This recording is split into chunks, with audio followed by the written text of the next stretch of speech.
আমাৰ অঞ্চলটোত এনেকুৱাতে আজি মহাপ্ৰলয় এনেকুৱাতে আজি আমাৰ তৎমুহূৰ্তত 2 মিনিটৰ ভিতৰত আমাৰ গাঁওখন একেবাৰে ধ্বংসলীলাত পৰিণত হ'ল।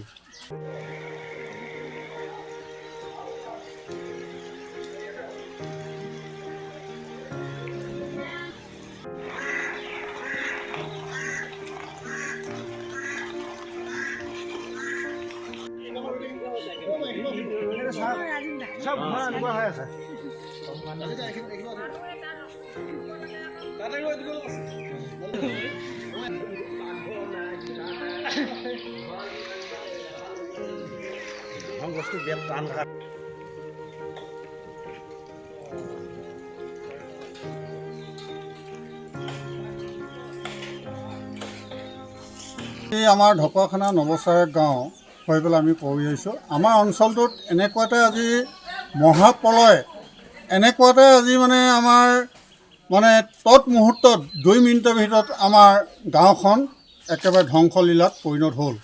যিহেতুকে আমি জন্মৰ পৰা আজি মোৰ বয়স হৈছে 55 বছৰ। মই এই 55 বছৰ বয়সতে আমি আজিলৈকে এনেকুৱা এটা মুহূৰ্ত দেখি পোৱা নাই, এনেকুৱা এটা কাল ধুমুহা দেখি পোৱা নাই, যিটো ধুমুহাই নেকি ছেকেণ্ডৰ ভিতৰত 1 মিনিটৰ ভিতৰত গোটেই গাঁওখন পকা ঘৰ দুৱাৰ ভাঙি ছিঙি সম্পূৰ্ণ পকা খুঁটা উঠাই এইবোৰ ইলেক্ট্ৰিচিটি কাৰেণ্টৰ গোটেই ট্ৰেন্সফৰ্মাৰ উৰুৱাই লৈ গৈছে। ক'ৰবাত একোজনী মানুহ 2-এটা হানি বিঘিনি ঘটিছে।